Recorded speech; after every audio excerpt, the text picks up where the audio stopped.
नमस्कार, संसद टीवी में आपका स्वागत है। मैं हूं प्रतिबिंब शर्मा। संसद के शीतकालीन सत्र का आज 7वां दिन है।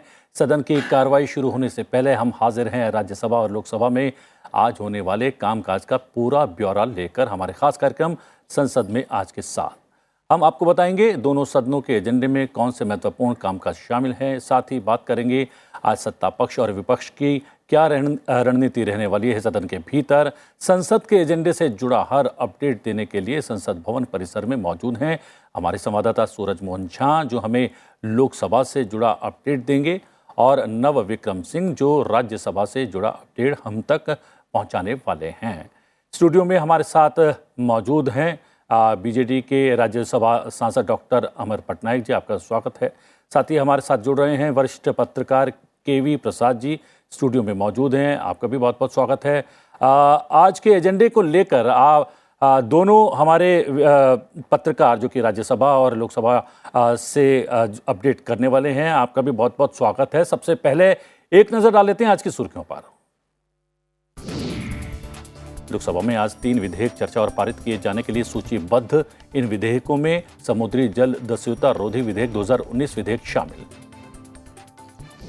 लोकसभा में संविधान अनुसूचित जनजातियां आदेश दूसरा संशोधन विधेयक 2022 आगे की चर्चा होगी। साथ ही संविधान अनुसूचित जनजातियां आदेश तीसरा संशोधन विधेयक 2022 भी होगा पेश।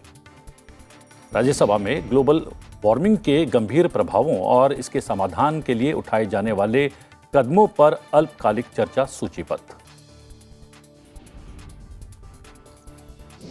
हम राज्यसभा और लोकसभा के आज के एजेंडे पर विस्तार से नजर डालेंगे, अपने मेहमानों से उस पर खास चर्चा भी करेंगे, लेकिन उससे पहले एक नजर दोनों सदनों में कल क्या कुछ हुआ उस पर डाल लेते हैं रिकैप के जरिए। शीतकालीन सत्र के छठे दिन बुधवार को लोकसभा से विनियोग संख्या 4 और 5 विधेयक 2022 पारित हुआ। इसके साथ ही लोकसभा में अनुदानों की अनुपूरक मांगों के पहले बैच और अतिरिक्त अनुदानों की मांगों पर चर्चा चल रही है, वो भी पूरी हुई। राज्यसभा से नई दिल्ली अंतर्राष्ट्रीय मध्यस्थम केंद्र संशोधन विधेयक 2000 पारित हुआ। संसद के आज के एजेंडे की बात करें तो दोनों सदनों की कार्यसूची में अहम कामकाज शामिल हैं। सबसे पहले एक नजर डालते हैं आज लोकसभा में क्या है खास पर। लोकसभा में आज 3 विधेयक विचार और पारित किए जाने के लिए सूचीबद्ध हैं।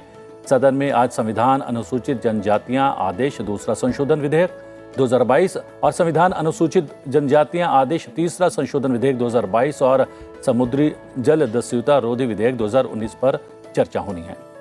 सदन में पिछड़े वर्गों के कल्याण संबंधी समिति 2022-23 के लिए राज्यसभा के एक सदस्य के निर्वाचन का प्रस्ताव सदन में पेश होगा। साथ ही सदन में प्रश्नकाल के दौरान अहम प्रश्न पूछे जाएंगे।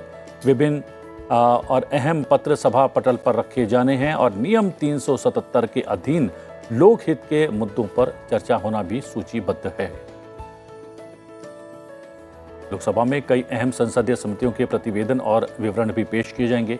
सांसद जुएल ओराम रक्षा संबंधी स्थायी समिति का प्रतिवेदन, सांसद जगदम्बिका पाल ऊर्जा संबंधी स्थायी समिति के विवरण, सांसद पी चौधरी विदेशी मामलों संबंधी समिति के प्रतिवेदन और सांसद रमेश विधुड़ी पेट्रोलियम और प्राकृतिक गैस तरीके से सदन की कार्रवाई को चल रही है और जिसमें हम देख रहे हैं काफ़ी महत्वपूर्ण कामकाज, चाहे प्रश्नकाल शून्यकाल के अलावा विधायी कामकाज और वित्तीय कामकाज जो है, बजटीय कामकाज, वो भी निपटाए जा रहे हैं। प्रतिबिंब हमने कल देखा था, प्रश्नकाल सुचारू रूप से चला, उसके बाद शून्यकाल में जनहित के मुद्दों को उठाया गया।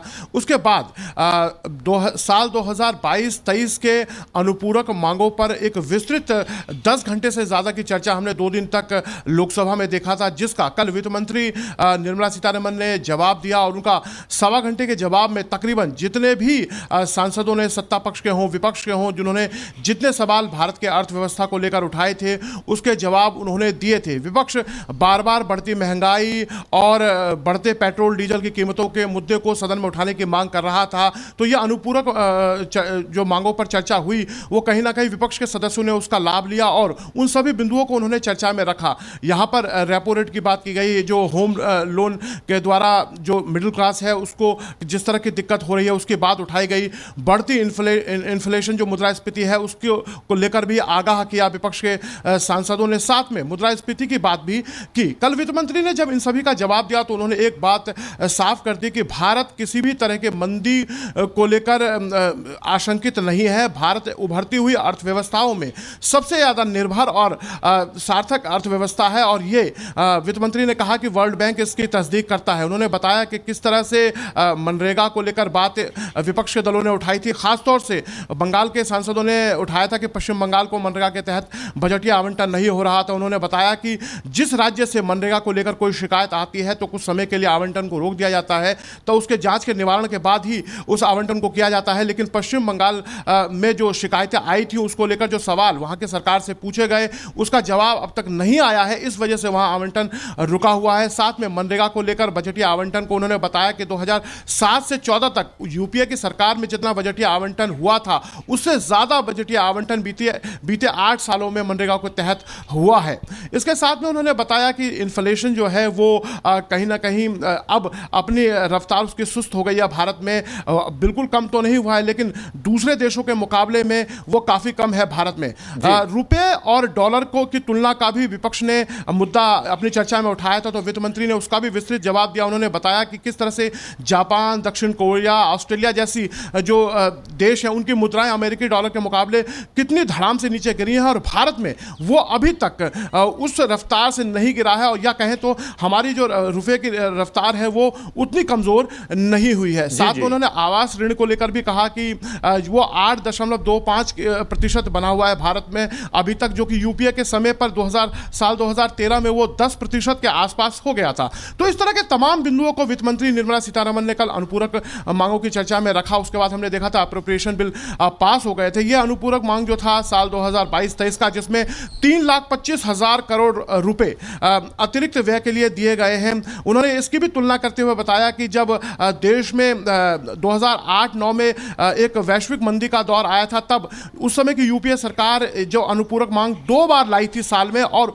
उसके लिए उसने मूल जो बजट है उसका 20% की राशि मांगी थी। उसके बाद में पूरी दुनिया में जब कोरोना महामारी ने घेर लिया था उस समय भी भारत सरकार को 2 बार अनुपूरक मांग उस साल में लाना पड़ा, जो कि बजट की मूल राशि का 18% है। और इस बार जो ये अनुपूरक मांग लाया गया है वो मात्र 8% के आसपास ही जो मूल बजट है उसके ठहरता है। तो ये कहीं ना कहीं बताता है कि भारत की जो अर्थव्यवस्था है वो सुचारू रूप से चल रही है, किसी तरह की घबराने की बात नहीं है। मंदी का खतरा उन्होंने बिल्कुल नकार दिया है। जी, और कहीं ना कहीं सूरज, विश्व बैंक और अलग अलग रेटिंग एजेंसियां भी कहीं ना कहीं इस और इशारा कर रही हैं कि इस वक्त भारत की अर्थव्यवस्था विश्व में सबसे तेज गति से आगे बढ़ने वाली अर्थव्यवस्था में से एक है।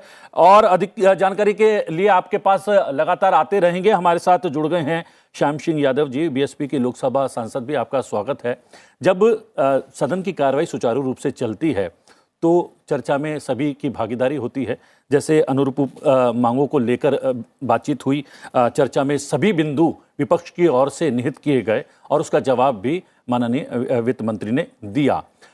क्या माना जाए कि महंगाई को लेकर या अन्य आर्थिक विषयों को लेकर जो शंकाएं थी विपक्षी सांसदों की, वो शांत हो गई हैं इस चर्चा के बाद या वित्त मंत्री के जवाब के बाद? ये जो विपक्षी पार्टी की और शंकाएं हैं ये तो न तो शांत हुई है न तो होंगी। अब मैं बताता हूँ कैसे। जैसे एक बहुत मुख्य मुद्दा आया कि डॉलर के मुकाबले रुपए का अवमूल्यन, ये मुद्दा आया, तो इसको इस तरह से जवाब दिया जाता है कि सभी करेंसीज का डॉलर के मुकाबले विश्व में जितनी और तमाम करेंसियां हैं सभी का भाव गिरा है। तो ये तो कोई जस्टिफिकेशन नहीं है। कहा जाता है कि जब 2008 में मंदी का दौर था तब भी ऐसा हुआ था, तो लेकिन ये नहीं बताया जाता कि उस समय क्या डॉलर के मुकाबले और करेंसियों का हाल क्या था, ये भी बताना चाहिए साथ में। तो क्लियर नहीं हुआ ना, स्पष्ट नहीं हुआ ना जी। और आप बताएंगे रुपए के बारे में, आप बताने लगते हैं कि पूरे विश्व के करेंसी के बारे में। जब एक समय डॉलर का भाव बहुत बढ़ गया था, रुपया का भाव गिर गया था, तो यही जो सत्ता पक्ष है, जब ये विपक्ष में थे तो रोज चिल्लाते थे, पता नहीं क्या क्या कहते थे, कहने लायक भी नहीं है। लेकिन आज जब उससे भी ज्यादा हो गया है, रुपए का मूल्य गिर गया है, और मुझे तो लगता है कि कुछ दिनों में ये 100 के भी पार हो जाएगा, तो उसको ये जस्टिफिकेशन देते हैं कि विश्व की तमाम करेंसियों का भाव भी डॉलर के मुकाबले गिर गया है। मेरी समझ से ये उचित जस्टिफिकेशन नहीं है, स्पष्टीकरण नहीं है। डॉक्टर पटनायक, ये तो बात ठीक है ना कि आपकी अर्थव्यवस्था पर या आर्थिक स्थिति पर वैश्विक परिदृश्य का या विश्व भर के देशों में जो आर्थिक द्वंद्व चल रहा है उसका असर तो पड़ता ही है। क्या जो रिफ्लेक्ट हो रही है विश्व के परिदृश्य की स्थिति, उसका असर नजर आ रहा है भारत की अर्थव्यवस्था पर भी, या विशेष रूप से रुपए के अवमूल्यन पर? देखिए, भारत ने 1991 के बाद जो ओपन किया इकोनॉमी को, तो ग्लोबल इकोनॉमी के साथ उनका ज़्यादा ताल्लुकात रहा। तो आप तो जानते हैं कि जीडीपी में एक अंश है जो एक्सपोर्ट माइनस इंपोर्ट होता है। तो आप एक्सपोर्ट कर पाएंगे जब वहाँ से आपको कोई खरीदार मिलेगा। तो ये जो एक्सपोर्ट जो होता है, जो कंट्रीज़ को, यूयू को होता था, अमेरिका को होता है, चाइना को होता है, लेकिन जब ग्लोबल स्लो डाउन हो जाएगा इकोनॉमी, वहाँ पे उस देश में स्टैगफ्लेशन या मंदगी आएगी, तब ये एक्सपोर्ट हमारा जो पोटेंशियल है वो कम हो जाएगा, तो जीडीपी के ऊपर इफेक्ट पड़ेगा। लेकिन फिर भी वर्ल्ड बैंक ने 6.5 से 6.9 को रिवाइज किया है 2022-23 इस साल में, और नेक्स्ट ईयर भी वैसे ही रखा है।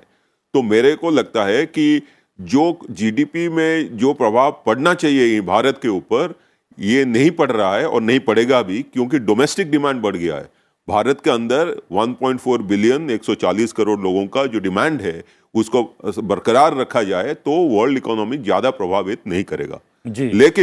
लेकिन ये जो करेंसी के ऊपर बात हो रही है, उसमें सिंपल बात ये है कि आप तो कंट्री का जो अपना करेंसी है वो सब देश का करेंसी, सब राज्य का ग्लोबल करेंसी जो है डॉलर है, उसी के साथ कंपैरिजन उनको करना ही पड़ेगा। वो अपने देश में ही खाली नहीं रह सकते। भारत का जो गिरावट हुआ है, डिप्रिसिएशन जो हुआ है, वो दूसरे कंट्रीज के डिप्रिसिएशन से बहुत कम हुआ है।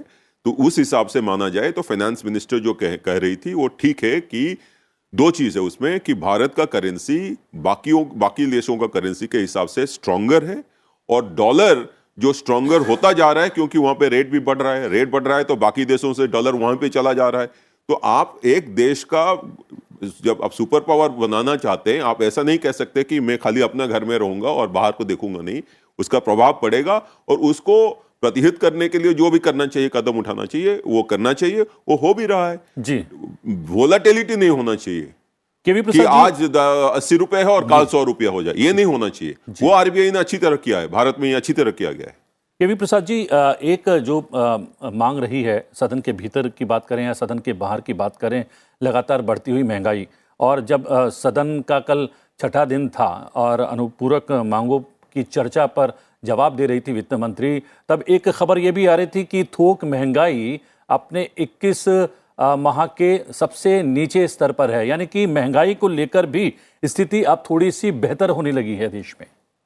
जी प्रतिबिंब जी, दो चीज़ हैं इसमें, एक तो जो होलसेल प्राइस इंडेक्स है और एक कंज्यूमर प्राइस इंडेक्स है।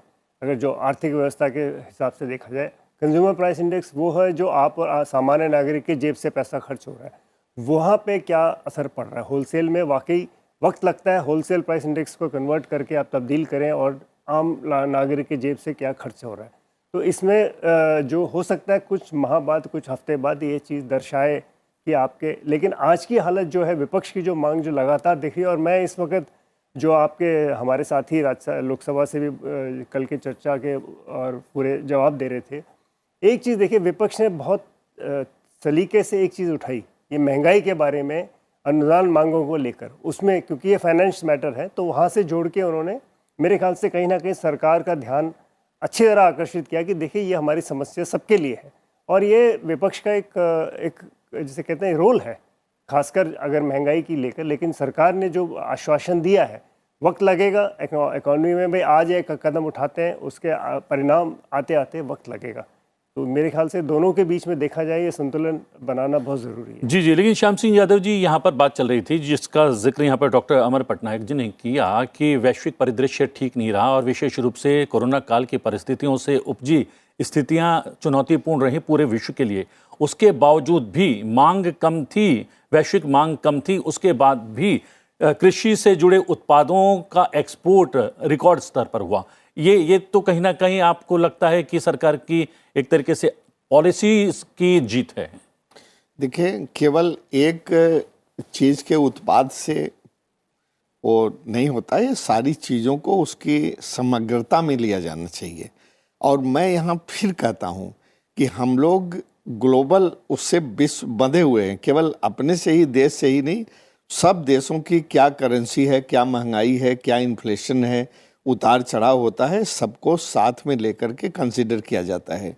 तो यहाँ पर मैं फिर अपनी बात को दोहराना चाहता हूँ कि अगर आज रुपए का इतना अवमूल्यन हुआ है, जिसको ये कहकर जस्टिफाई किया जाता है कि और तमाम करेंसियों का विश्व की अवमूल्यन डॉलर के मुकाबले हुआ था, तो ये क्यों नहीं बताया जाता उस समय भी अवमूल्यन हुआ था और विश्व की तमाम करेंसियों का डॉलर के मुकाबले जब पैसा गिरा था, तो जैसे तब हुआ था अवमूल्यन विश्व की तमाम करेंसियों का डॉलर को छोड़ के, वैसे अब भी हुआ था।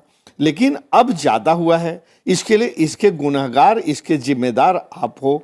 You claim yourself to be efficient administrator, you claim yourself to be very clean administrator, तो आप क्यों नहीं उसी तरह से, जैसे अभी आप cost price wholesale price index की बात कर रहे थे, कॉस्ट प्राइस इंडेक्स की बात कर रहे थे, तो अब इसका जवाब जब हम लोग सवाल उठाते हैं तो ये होता है कि उस महंगाई के मंदी के मुद्दे को जब कांग्रेस के ज़माने में एक समय था, एक साल के लिए 2 साल के लिए वो डबल डिजिट में था, 20% था इन्फ्लेशन, तो उसको कांग्रेस के 1 और 2 साल के इतिहास को देख करके परसेंटेज इन्फ्लेशन को बोल करके आप जस्टिफाई करते हो। इसका मतलब कि आप कांग्रेस से सीख रहे हो कि आप अपने को बेहतर साबित करना चाहते हो जो कहते रहते हो। मेरा तो ये कहना है जी। तो you should better control inflation. हर चीज को कांग्रेस ने ये किया था, कांग्रेस ने वो किया था।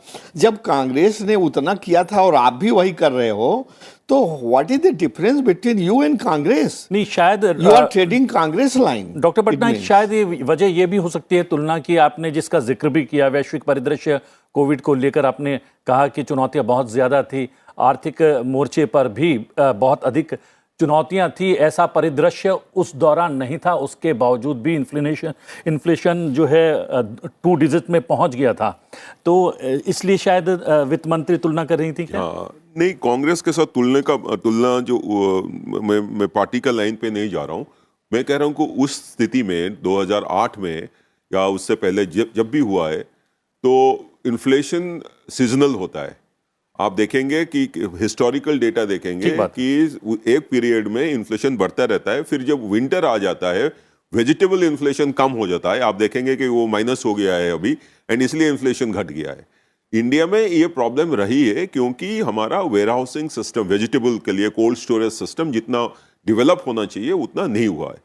मेरे ख्याल में ये इन्फ्लेशन जो है बढ़ा इनिशियली, आप तो जानते हैं कि अमेरिका में 40 साल में सबसे ज्यादा इन्फ्लेशन हुआ है और कल इसलिए उन्होंने फेड रेट को बढ़ाया 75%, 75 बेसिक पॉइंट्स।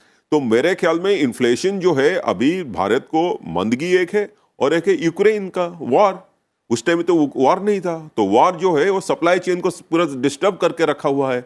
और जब हम कुछ भी चीज इंपोर्ट करते हैं, इस बार यूरिया हमने इंपोर्ट किया है ज्यादा पैसा से, उस टाइम नहीं करना पड़ा था क्योंकि उस टाइम वॉर नहीं था और यूरिया होता है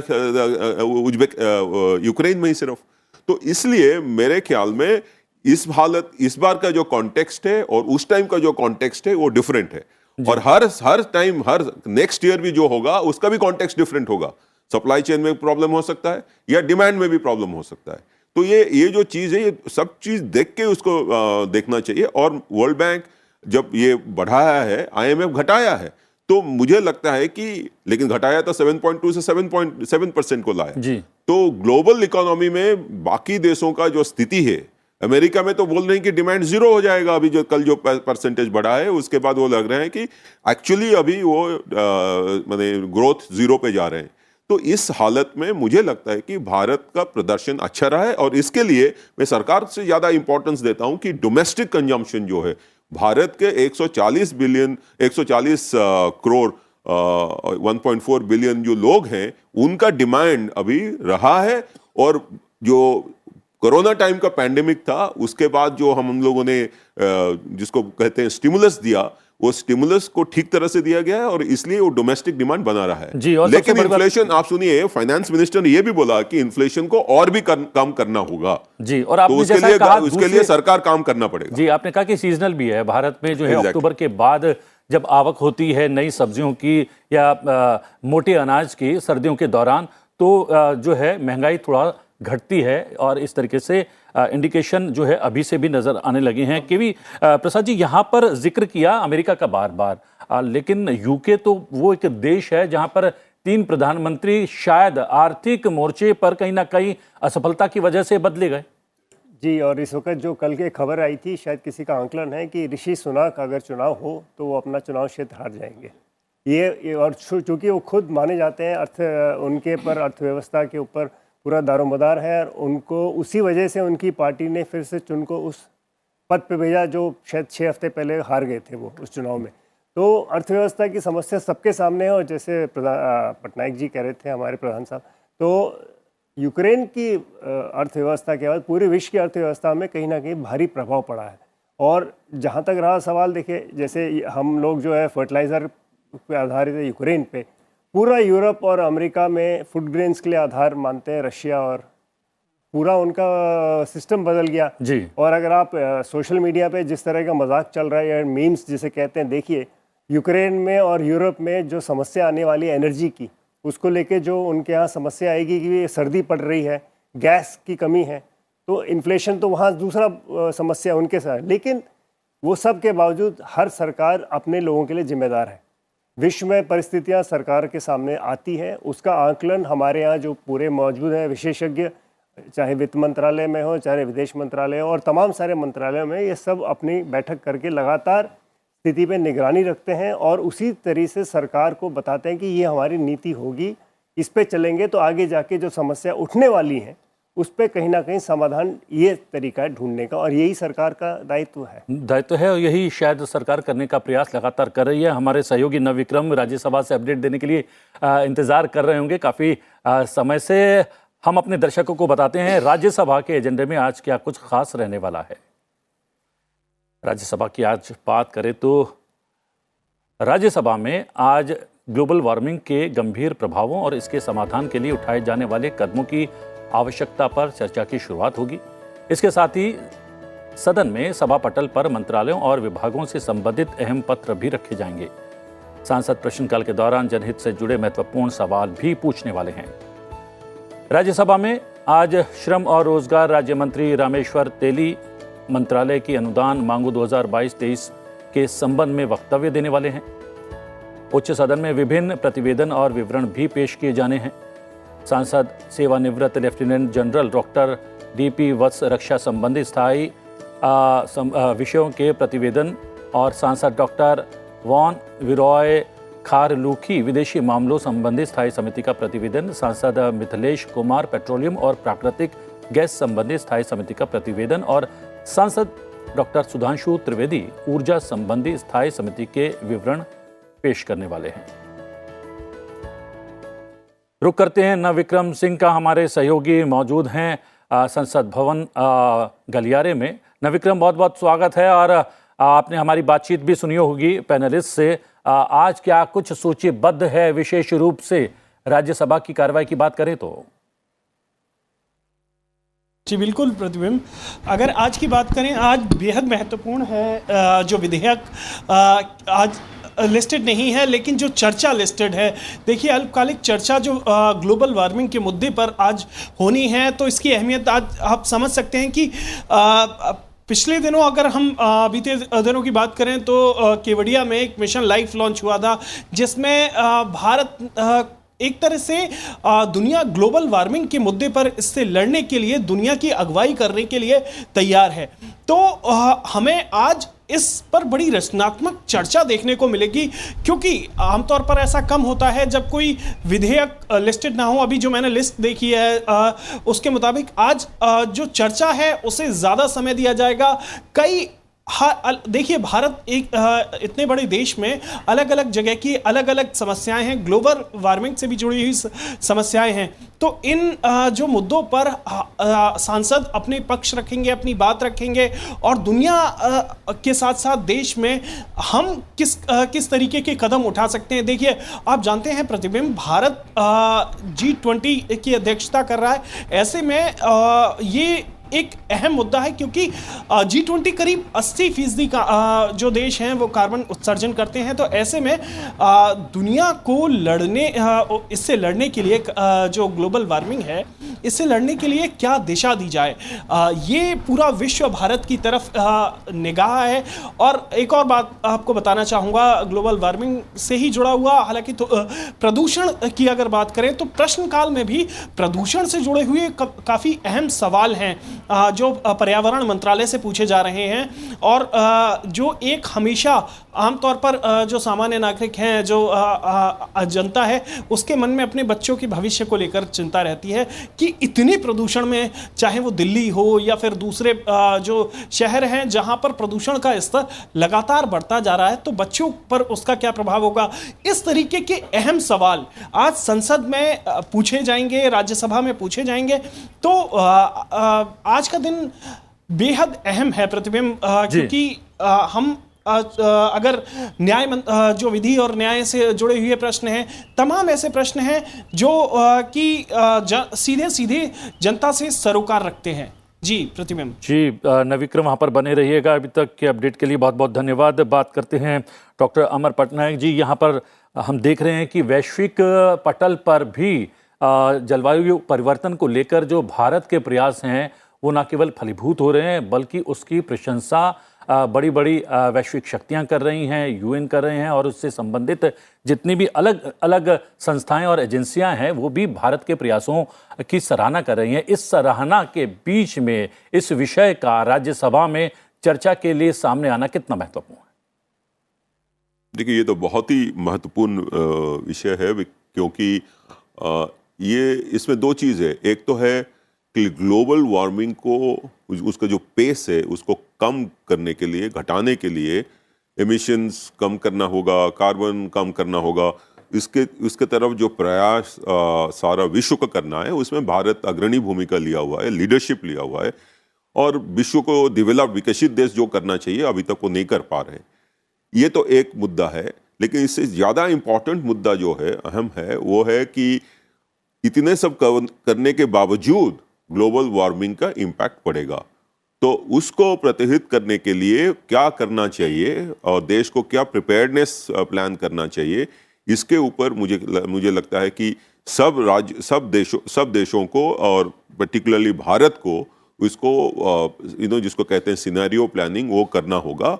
भारत को इससे मुकाबला करने के लिए विभिन्न राज्यों में डिफरेंट क्लाइमेट कंडीशंस है। तो और जैसे कि आप जानते हैं कोस्टल एरियाज में ये भी हो सकता है कि कुछ शहर पानी के नीचे चले जाएं, ओशन के नीचे चले जाएं ग्लोबल वार्मिंग के वजह से, क्योंकि पानी का स्तर बढ़ेगा। तो ये सब करने के लिए जो क्या करना चाहिए देश में प्रिपेयर्डनेस करने के लिए, ये भी आज मुझे लगता है डिस्कशन होगा। तो ये तो बहुत ही इम्पॉर्टेंट अहम मुद्दा है, और इसमें हर सेक्टर, एग्रीकल्चर, इंडस्ट्री, आप पॉवर्टी, फूड, रूरल डेवलपमेंट, सब सेक्टर, सब मिनिस्ट्री अफेक्टेड होंगे। तो मुझे लगता है कि ये बहुत ही अहम मुद्दा है। जी जी, श्याम सिंह यादव जी, इस विषय पर चर्चा जो है सूचीबद्ध है राज्यसभा में, लेकिन ये सरोकार रखता है हर एक भारतीय से, और ये एक ऐसा विषय नहीं है कि इसको लेकर कुछ राजनीतिक जो है विचार सामने रखे जाएं, क्योंकि सीधे तौर पर ये मामला जो है हर एक इंसान को, न केवल भारत के नागरिक को, बल्कि विश्व के भी हर एक नागरिक को प्रभावित करता है। तो इसमें सरकार से सवाल पूछने से ज़्यादा अगर विपक्ष की तरफ से इनपुट आए, सुझाव आए, तो बेहतर नहीं होगा? देखिए, ग्लोबल वार्मिंग एक ऐसा सब्जेक्ट है कि इस पे ये राजनीति का पक्ष विपक्ष का सवाल नहीं है। इसमें कोई डाउट नहीं है कि जो डेवलपिंग कंट्रीज हैं, अपना हिंदुस्तान उसमें आबादी के लिहाज से, जीडीपी के लिहाज से, हर लिहाज से बहुत बड़ा देश है और वो सबका नेतृत्व इस मामले में कर रहा है। उसको करना भी चाहिए और बड़ा स्वाभाविक भी है कि एक बड़ा देश नहीं करेगा तो कौन देश करेगा। लेकिन इसमें सवाल तो विपक्ष को थोड़ा थोड़ा पूछते ही रहना चाहिए। सवाल पूछने से में कोई फर्क नहीं पड़ता, उससे विपक्ष जो है सचेत होता है अपने काम को और अच्छे ढंग से चलता है, करता है। अब यहाँ पर यह भी कहना है कि जितने डेवलप कंट्रीज़ हैं वो एनर्जी का यूज़ तो सबसे ज़्यादा वही कर रहे हैं और हमारा जो देश है आबादी के लिहाज से इतना ज़्यादा है कि उनमें कार्बन एमिशन काफ़ी ज़्यादा है। लेकिन उसके तरीके जो हैं, जैसे अब कोल को कहते हैं बंद कर दें, कोल प्लांट्स बंद कर दें, चिमनी बंद कर दें, तो अगर उसको बंद कर देंगे तो अल्टरनेटिव सोर्स ऑफ एनर्जी तो चाहिए और अल्टरनेटिव सोर्स ऑफ एनर्जी के लिए जो डेवलप कंट्रीज़ हैं वो टेक्नोलॉजी नहीं ट्रांसफ़र करना चाहते और उनको गरीब देशों की मदद भी करनी चाहिए, फाइनेंशियल मदद। हालांकि इसका एक अभी कॉर्पस फंड एग्री कर गए हैं वो लोग, तैयार भी हो गए, लेकिन कब कितना पैसा उसमें देंगे वो लोग अभी आने वाला दिन बताएगा, पहली बात। दूसरी चीज़ ये है कि ये जो ग्लोबल वार्मिंग का अभी स्टडी है ये भी बहुत कर तो रहे हैं साइंटिस्ट, कर रहे हैं, लेकिन बहुत फ्लूइड है।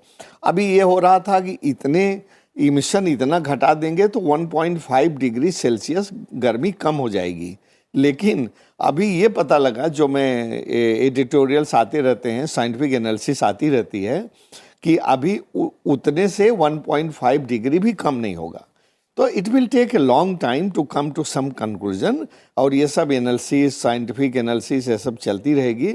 और कितना पैसा देते हैं डेवलप कंट्रीज हमको, ट्रांसपोर्ट कितना टेक्नोलॉजी ट्रांसफर करते हैं, इस पर डिपेंड करेगा। जी जी, केवी प्रसाद जी, एक बात जो यहाँ पर श्याम सिंह यादव जी ने उठाई है, महत्वपूर्ण है कि जो बड़ी शक्तियाँ हैं वो कार्बन उत्सर्जन ज़्यादा करती हैं, उसका असर जो है गरीब देशों पर होता है, तो गरीब देशों की सहायता करने का कर्तव्य भी उनका बनता है और इस विषय को हर एक मंच पर भारत उठाता रहा है। प्रतिबिंब जी, आपको थोड़ा सा पीछे ले जाऊं। 2 दशक पहले एक समिट हुआ था जिसका नाम था अर्थ समिट, जो कि रियो डे जेनेरो में हुआ था, जो सबसे पहला एक विश्व का प्रयास रहा कि ये ग्लोबल वार्मिंग और अर्थ की समस्याओं को लेकर, पृथ्वी की समस्या को लेकर एक सामूहिक बैठक हुई थी।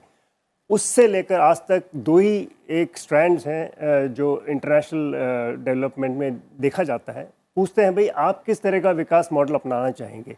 वो विकास मॉडल जो पश्चिमी देशों ने अपनाया जिसके चलते कार्बन का उत्सर्जन बढ़ा, या वो विकास मॉडल जो आपका विकास भी हो लेकिन कार्बन उत्सर्जन कम हो। और इसके लिए जैसे श्याम सिंह जी ने, हमारे सांसद जी ने कहा कि इसमें समस्या है कि हमारे पास उस तरह की तकनीक या टेक्नोलॉजी नहीं है और विकसित राष्ट्र हमें वो देने को तैयार नहीं है, क्योंकि वहाँ पे वो कहते हैं ये प्राइवेट है, लोगों ने अपना शोध किया है, इसमें पैसा लगा है, कई सारी समस्याएं। अब जाके तब से लेकर जो प्रयास भारत सरकार करता आया है, अलग अलग सरकारें जो आई, पूरा एक जोर बनाया है कि भाई देखिए हमें विकास करना है और हमें विकास के लिए जो हमारी ज़रूरत है उसको पूरा करने के लिए हमारी ये समस्या है, तो आप भी आगे आइए, हम भी 2 कदम आगे चलेंगे। पिछले कई सालों में, 5-6 सालों में प्रधानमंत्री मोदी जी की तरफ से जब हुआ, हमने कई सारे अपने आप को कमिट किया कि ग्लोबल एमिशन स्टैंडर्ड्स कम करेंगे, हम कितना और क्या हम कदम उठाएंगे। और उसके लिए 2 प्रयास किए गए। संक्षिप्त में देखिए, इंटरनेशनल सोलर अलायंस जो आप बना रहे हैं, उसको इससे एक और चीज़ जुड़ जाती है। हमारे यहाँ जो एनर्जी बास्केट है जिसे हम कहते हैं, ऊर्जा की जो हमारी टोकरी है, उसमें हमने कहा जी कोयले का खपत अगर हम कम करेंगे तो ऑल्टरनेट हमारे पास क्या है, न्यू एंड रिन्यूएबल एनर्जी से। 10 साल पहले हमने एक बहुत बड़ा प्रयास किया था न्यूक्लियर एनर्जी। हम चाहते थे कि हमारे यहाँ जो एटॉमिक एनर्जी से जो उत्पादन हो वो बढ़े, लेकिन वो 10 साल से 15 साल से वो वहीं स्थगित है। उसका बड़ा, और सबसे बड़ी बात यह कि उस एक विषय को लेकर मनमोहन सिंह सरकार जाते जाते रह गई थी वामपंथी दलों ने समर्थन वापस ले लिया था। एक बहुत बड़ा विषय सामने आया था, तो लग रहा था कि शायद इससे पता नहीं क्या क्रांतिकारी परिवर्तन आ जाएगा, लेकिन स्थिति जस की तस बनी हुई है। लोकसभा की बात कर लेते हैं। लोकसभा में आज संविधान अनुसूचित जनजातियां आदेश दूसरा संशोधन विधेयक 2022 और संविधान अनुसूचित जनजातियां आदेश तीसरा संशोधन विधेयक 2022 विचार और पारित किए जाने के लिए पेश किया जाएगा। तीसरा संशोधन विधेयक के माध्यम से हिमाचल प्रदेश के संदर्भ में अनुसूचित जनजातियों की सूची को संशोधित किया जाना है। वहीं दूसरे संशोधन विधेयक के जरिए तमिलनाडु के संदर्भ में अनुसूचित जनजातियों की सूची को संशोधित किया जाना है। इसके लिए संविधान अनुसूचित जनजातियां आदेश 1950 में संशोधन किए जाने पर विचार किया जाएगा। इस विधेयक को कल सदन में केंद्रीय मंत्री अर्जुन मुंडा ने पेश किया था। विधेयक पर कल से जारी चर्चा आज भी जारी रहने की जारी रहेगी। और अगर बात करें लोकसभा के आज के दूसरे विधेयक की, तो लोकसभा में आज समुद्री जल दस्युता रोधी विधेयक 2019 पर आगे की चर्चा होगी।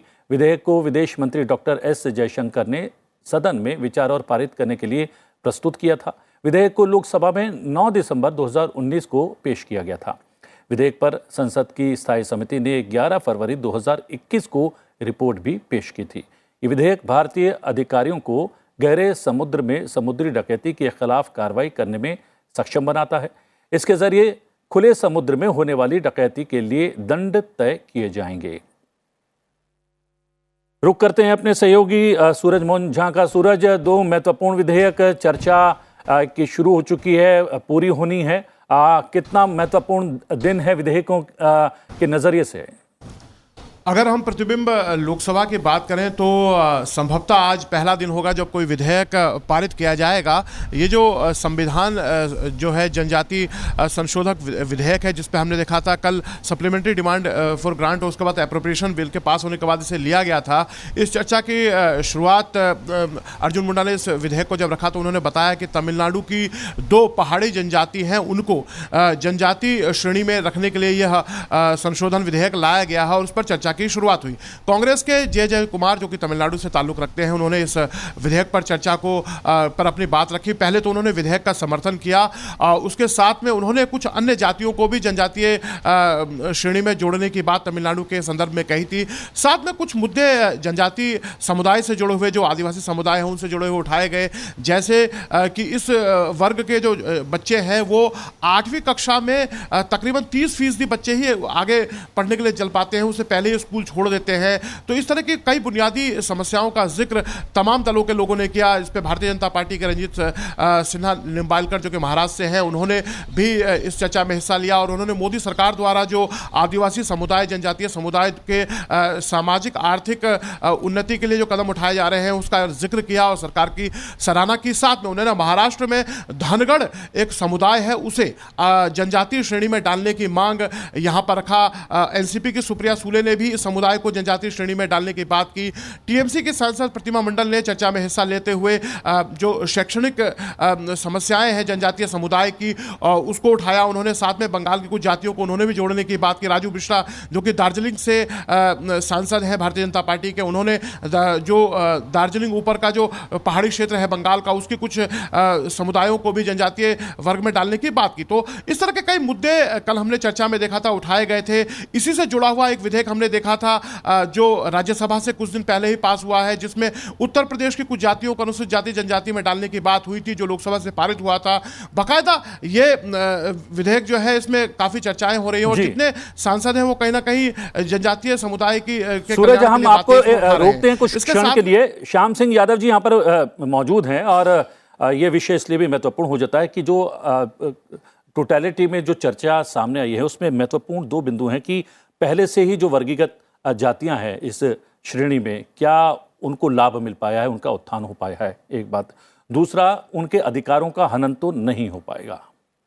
कितने महत्वपूर्ण बिंदु थे? देखिए, ये बात निश्चित रूप से सही है कि जो जातियां इसमें आएंगी उनको लाभ मिलेगा।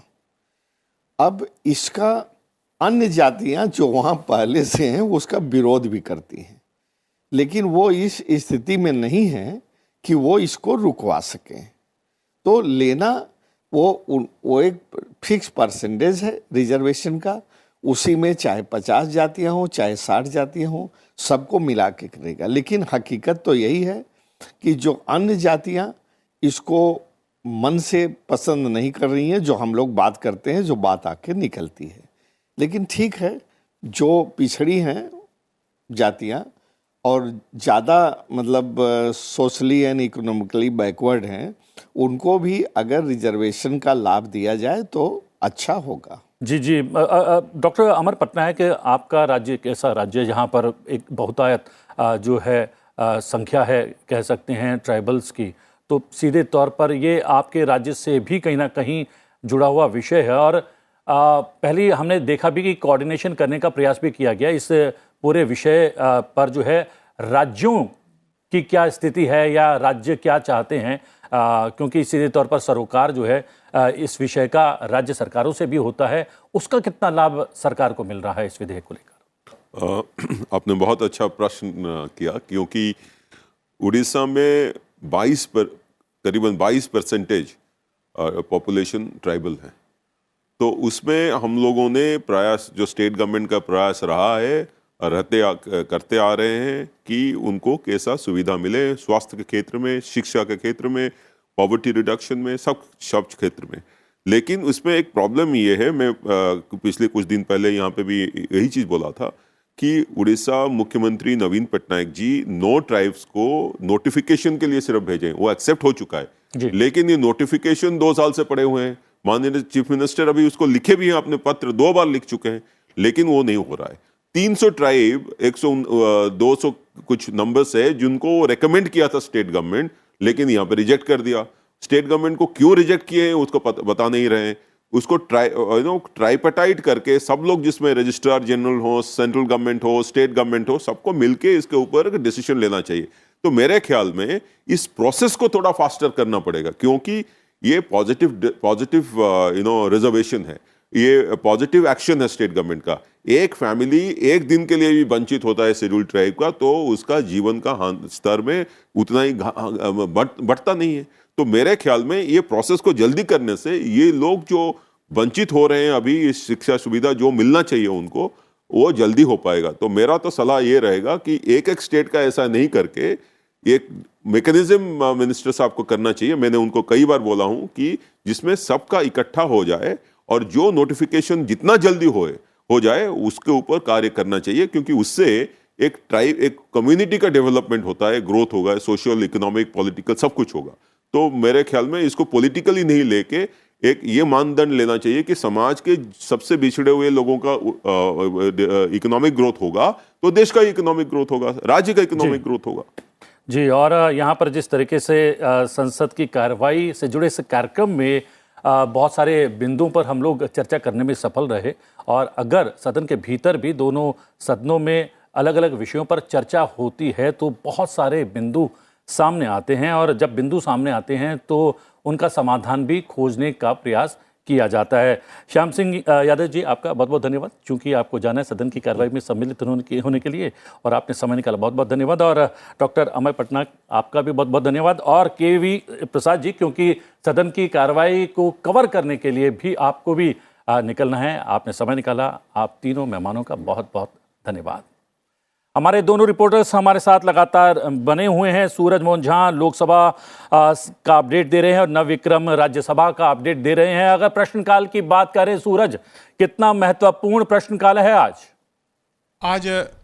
अगर प्रतिबिंब हम प्रश्नकाल के लिहाज से बात करें तो शीतकालीन सत्र में अब तक प्रश्नकाल बहुत ही अच्छी तरह से चल रहा है। एक दिन हमने देखा था जो भारत और चीन के सेनाओं के बीच में जो एक विवाद हुआ था उसको लेकर प्रश्नकाल बाधित हुआ था, नहीं तो हम सुचारू रूप से प्रश्नकाल को चलते हुए देख रहे हैं और मूल प्रश्नों और उसके अनुपूरक प्रश्नों को सांसदों द्वारा उठाया जा रहा है। अगर हम आज की भी बात करें तो आज भी काफ़ी महत्वपूर्ण सवाल लगे हुए हैं। प्रतिबिंब आज पहला ही सवाल जो है वो आवासन मंत्रालय से जुड़ा हुआ है, जो कि आवास जो शहरी क्षेत्रों में जो लोग फ्लाईओवर, रेलवे ट्रैक इसके आसपास जो रहते हैं उनके घर को लेकर जो है स्थिति क्या है उसको लेकर सवाल पूछे जा रहे हैं। ऐसे कई महत्वपूर्ण सवाल आज प्रश्नकाल में पूछे जा रहे हैं। हमने कल भी देखा था कि जो वाणिज्य मंत्रालय से देश की वाणिज्य की स्थिति को लेकर सवाल पूछा गया था, स्टार्टअप को लेकर सवाल पूछा गया था। पीयूष गोयल जो किसके मंत्री, उन्होंने उसका विस्तृत आंसर दिया था। कई अनुपूरक प्रश्न पूछे गए थे। जो 16 पॉइंट मैं प्रतिबिंब बताना चाहता हूं, विपक्ष ने सत्र के शुरू होने से पहले जब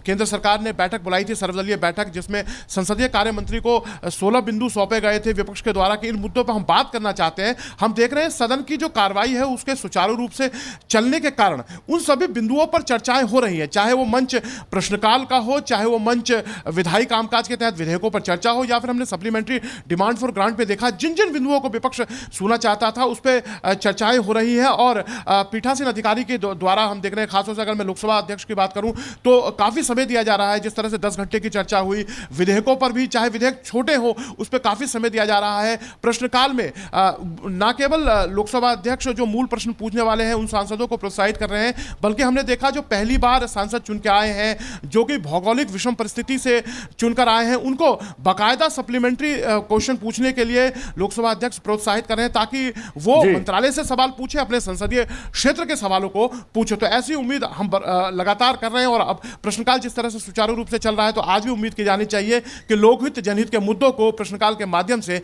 आज प्रतिबिंब पूछा जाएगा। जी हाँ, और सूचीबद्ध जो कार्य हैं उनका विस्तार से आपने यहाँ पर विश्लेषण किया, जानकारी दी, बहुत बहुत धन्यवाद। हमारे साथ नविक्रम लगातार बने हुए हैं। नविक्रम, यहाँ पर लोकसभा में प्रश्नकाल में क्या कुछ आज महत्वपूर्ण प्रश्न पूछे जाने वाले हैं उस पर सूरज मोहन झा ने जो है जानकारी उपलब्ध करवाई है। राज्यसभा की बात करें तो कितना है आज महत्वपूर्ण ये प्रश्नकाल? प्रतिबिंब, बिल्कुल आज भी जो प्रश्नकाल है वो बेहद महत्वपूर्ण है, क्योंकि आज अगर हम बात करें तो सबसे पहला जो सवाल जो हम सभी के मन में है, जो प्रदूषण को लेकर, चाहे वो दिल्ली हो या फिर दूसरे बड़े शहरों, हर जगह जो प्रदूषण की समस्या है उससे सबसे ज़्यादा जो प्रभावित होते हैं वो छोटे बच्चे हैं, क्योंकि उनकी स्कूलिंग में या फिर वो बाहर खेलने जाते हैं, तो ऐसे में प्रदूषण का सबसे ज़्यादा प्रभाव बच्चों पर पड़ता है। और यही यहाँ दिल्ली या दूसरे शहरों में चिंता होती है पेरेंट्स की। जी, हमारे पास पूरी सूची है नवविक्रम। आज कौन कौन से प्रश्न और कौन कौन से सांसद वो प्रश्न पूछने वाले हैं, किस मंत्रालय से पूछने वाले हैं, लेकिन आपने जानकारी उपलब्ध करवाई और विस्तार से आपने उन बिंदुओं का जिक्र किया जो आज राज्यसभा की कार्रवाई में बहुत महत्वपूर्ण रहने वाले हैं। बहुत बहुत धन्यवाद। यहाँ बात करें प्रश्नकाल की तो लोकसभा में आज नागर विमानन, आवासन और शहरी कार्य, जल शक्ति, सूक्ष्म लघु और मध्यम उद्यम, अल्पसंख्यक कार्य, नवीन और नवीकरणीय ऊर्जा, पेट्रोलियम और प्राकृतिक गैस और सड़क परिवहन और राजमार्ग मंत्रालय से महत्वपूर्ण प्रश्न पूछे जाएंगे। बात करें तो सांसद रोडमल नागर, आवासन और शहरी कार्य मंत्रालय से बेघर लोगों के पुनर्वास के लिए योजनाओं से संबंधित प्रश्न पूछेंगे। सांसद चिंता अनुराधा नागर विमानन मंत्रालय से आंध्र प्रदेश में RCS उड़ान योजना के अंतर्गत पूरी हो चुकी योजनाओं से जुड़ा सवाल पूछेंगी। सांसद किशन कपूर सड़क परिवहन और राजमार्ग मंत्रालय से भूमि अधिग्रहण हेतु दिए जा रहे मुआवजे से संबंधित विवादों के हल करने की प्रक्रिया से संबंधित प्रश्न पूछेंगे। सांसद एन रेड्डप्पा आवासन और शहरी कार्य मंत्रालय से आंध्र प्रदेश के विभिन्न शहरों के लिए मास्टर प्लान तैयार किए जाने से जुड़ा सवाल पूछने वाले हैं। सांसद के मुरलीधरन पेट्रोलियम और प्राकृतिक गैस मंत्रालय से पेट्रोल और डीजल की कीमतों में वृद्धि से संबंधित प्रश्न पूछेंगे। सांसद बसंत कुमार पांडा आवासन और शहरी कार्य मंत्रालय से उड़ीसा को वित्तीय सहायता दिए जाने से जुड़ा प्रश्न करेंगे। सांसद रतनलाल कटारिया आवासन और शहरी कार्य मंत्रालय से NCR के विस्तार से संबंधित प्रश्न पूछने वाले हैं। सांसद डॉक्टर MK विष्णु प्रसाद जल शक्ति मंत्रालय से पूछेंगे कि क्या वर्षा सिंचित नदियों के विकास के लिए कोई कदम उठाए जा रहे हैं। सांसद नबा हीरा कुमार सरनिया जल शक्ति मंत्रालय से असम में हर घर जल योजना से संबंधित सवाल करने वाले हैं। सांसद सुमन लता अम्बरीश आवासन और शहरी कार्य मंत्रालय से कर्नाटक के लिए प्रधानमंत्री आवास योजना के अंतर्गत आवास परियोजनाओं से जुड़ा सवाल पूछेंगे। सांसद टी.आर. बालू सड़क परिवहन और राजमार्ग मंत्रालय से चेन्नई पोर्ट मटूरवोयल एक्सप्रेसवे परियोजना से संबंधित प्रश्न करने वाले हैं। सांसद कोथा प्रभाकर रेड्डी नवीन और नवीकरणीय ऊर्जा मंत्रालय से पवन ऊर्जा क्षमता से जुड़ा सवाल पूछेंगे। सांसद खगेंद्र मुर्मू अल्पसंख्यक कार्य मंत्रालय से नया सवेरा योजना से संबंधित सवाल पूछने वाले हैं। सांसद डॉक्टर ढाल सिंह बिसेन आवासन और शहरी कार्य मंत्रालय से शहरी निकायों को सुदृढ़ करने से जुड़ा सवाल पूछेंगे। सांसद दिया कुमारी जल शक्ति मंत्रालय से अटल भूजल योजना के जरिए राजस्थान में टिकाऊ जल प्रबंधन से संबंधित सवाल पूछेंगी। सांसद ओम प्रकाश भूपाल सिंह उर्फ पवन राज निबलकर नागर विमानन मंत्रालय से देश में नए ग्रीन फील्ड हवाई अड्डों की स्थापना से संबंधित प्रश्न पूछेंगे। सांसद डॉक्टर अमर सिंह सूक्ष्म लघु और मध्यम उद्यम मंत्रालय से एमएसएमई के जरिए एक प्रभावी विपणन कार्य नीति तैयार किए जाने से संबंधित सवाल करेंगे। सांसद राजीव प्रताप रूडी जल शक्ति मंत्रालय से सुजलम 2.0 ग्रे वाटर रिसाइकलिंग परियोजना से जुड़ा सवाल पूछेंगे। सांसद एडवोकेट अटूर प्रकाश नागर विमानन मंत्रालय से स्वीकृत तथा कार्यशील हवाई अड्डों की कुल संख्या से संबंधित सवाल पूछेंगे। सांसद हरिति पाठक नवीन और नवीकरणीय ऊर्जा मंत्रालय से छतों के ऊपर सौर प्रणाली की संस्थापना से जुड़ा सवाल करने वाली हैं। राज्यसभा की आज बात करें तो राज्यसभा में आज प्रधानमंत्री परमाणु ऊर्जा, संस्कृति, उत्तर पूर्वी क्षेत्र विकास, पृथ्वी विज्ञान, पर्यावरण, वन और जलवायु परिवर्तन, युवा कार्यक्रम और खेल मंत्रालय सहित अन्य मंत्रालयों से जुड़े महत्वपूर्ण सवाल पूछे जाएंगे। सांसद राजीव शुक्ला विधि और न्याय मंत्रालय से न्यायालयों के कार्य दिवस से जुड़ा सवाल पूछेंगे।